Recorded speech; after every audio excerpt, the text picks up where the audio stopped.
Hello, Dr. Merissa. How are Hi. you? Great, thank you. I'm fine and quite busy, but I'm fine.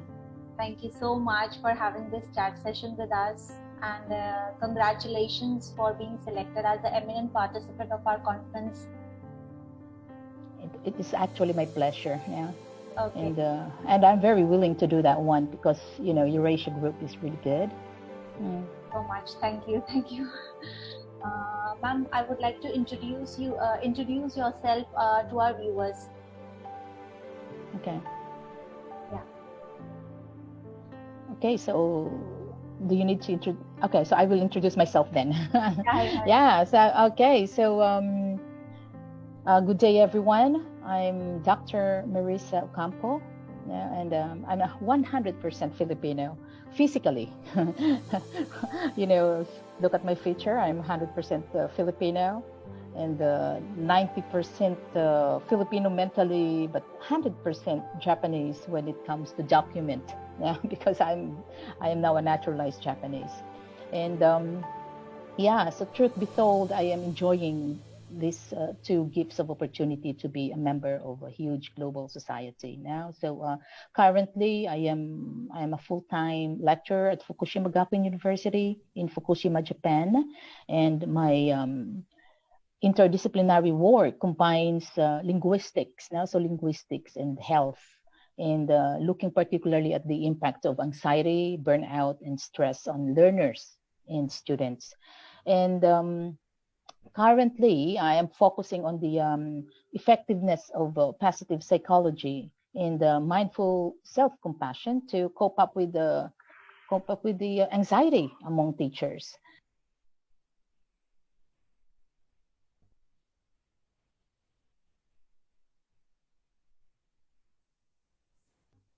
Hello, Dr. Merissa. Sorry to interrupt you, but I'm not able to hear your audio. Could you please check into it?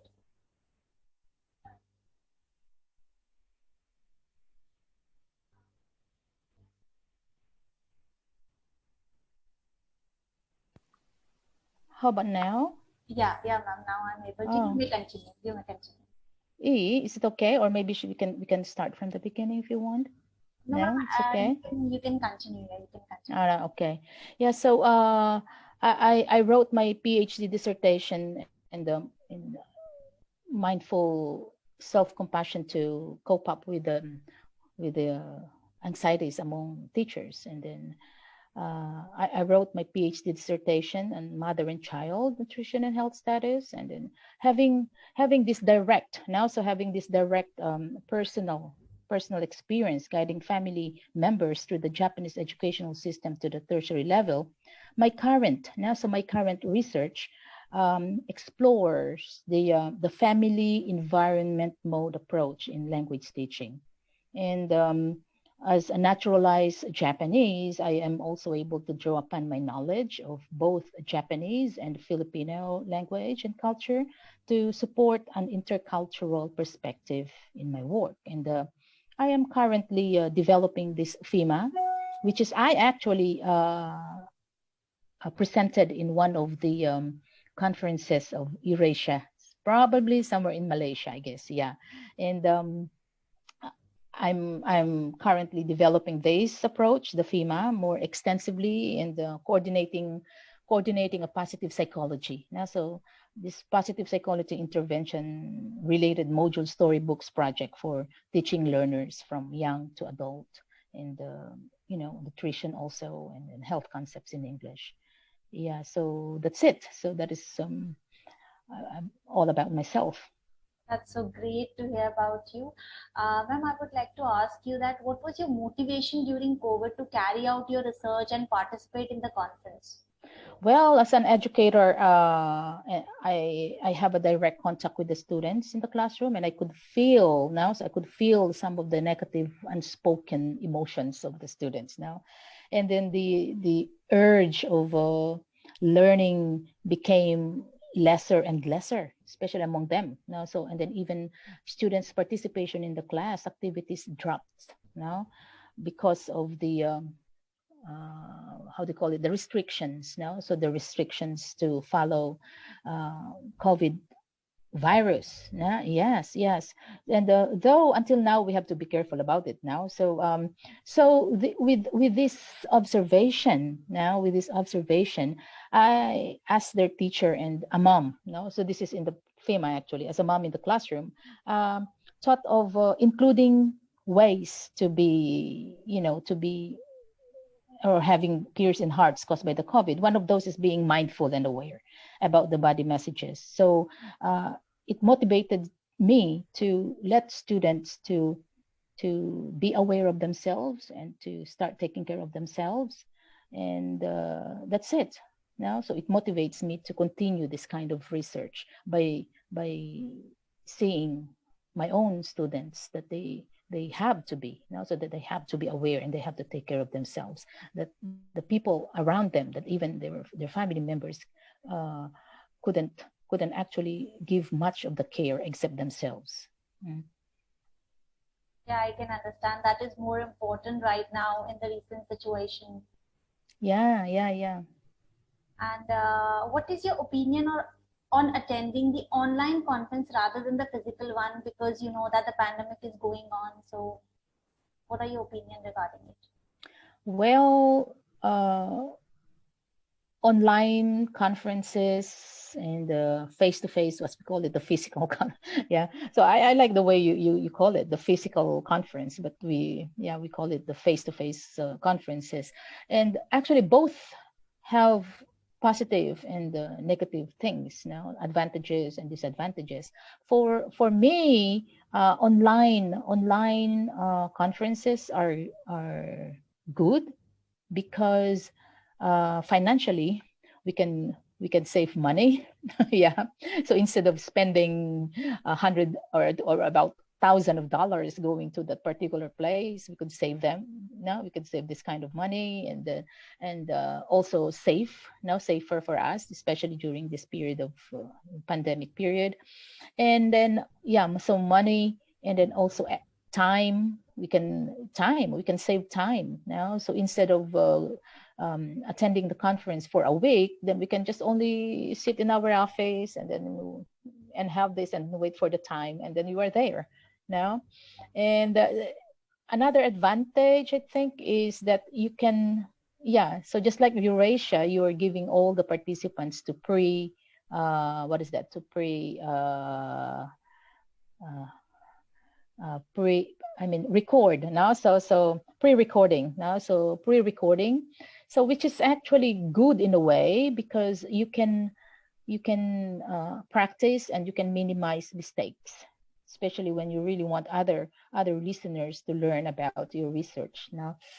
And then also, whereas the disadvantage, of course, the disadvantage of online conferences, I found it quite uh, sad in a way, because we cannot meet people. And we cannot, we can have this actual human to human conversation. Yeah, because we cannot even feel the energy now, so the energy of the particular person we are having a conversation now, just like us now. Yeah, I can see you, but I cannot, it's incomplete because we are both human, but we seem that we are robots now. So that is the disadvantage actually, because I am more pro human now, and getting energies from other people. So that is, I think, the disadvantage. Yeah. Okay. And We understand this, but the pandemic is going on and nothing else can be done apart from online conferences and just moving on. yeah, and this online conferences will probably be with us for another 2 years, I guess. And the good thing is, this year many organizers are already considering the hybrid conferences, wherein uh, people from just around the corner of the site of the venue can join face to face, whereas for those who are, living um, far away now, then probably, and they need to travel, probably they can do this kind of, they can yeah, they can join the conference online, which is, I think, great idea, having this hybrid conference. Mm. And ma'am, would you suggest or encourage your friends and colleagues to participate or attend in a online conference? Yeah, so actually I am no, so I am encouraging other colleagues and other acquaintances to attend more of the online conferences, because it is this time is actually one of the advantages of having COVID. Yeah, I think it in positive way that this is the time where we can join conferences internationally, wherever we want. We can now, I'm in Japan and I can attend in Italy or in Spain, uh, which is really less expense, and then less time and less preparation of things. So I encourage them to take this opportunity and chance to attend more, because once we have this new normal life, then this online probably might not be with us at the time, and then probably we will complain again. So now this is our chance now, so this is our chance to take this opportunity with us, attend.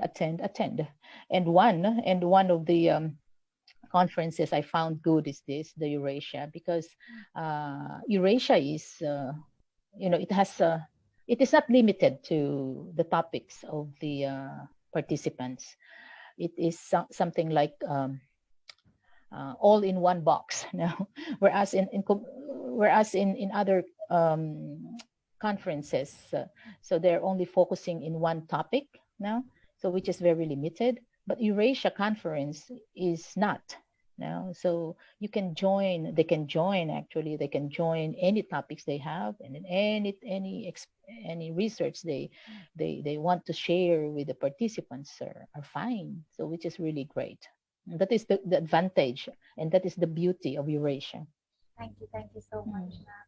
And any positive feedback about our conference which you attended you would like to give to our viewers? Well, the first time I attended the Eurasia was in Singapore.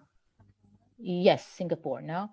And when I attended that one, I felt that Eurasia group was a kind of family to me.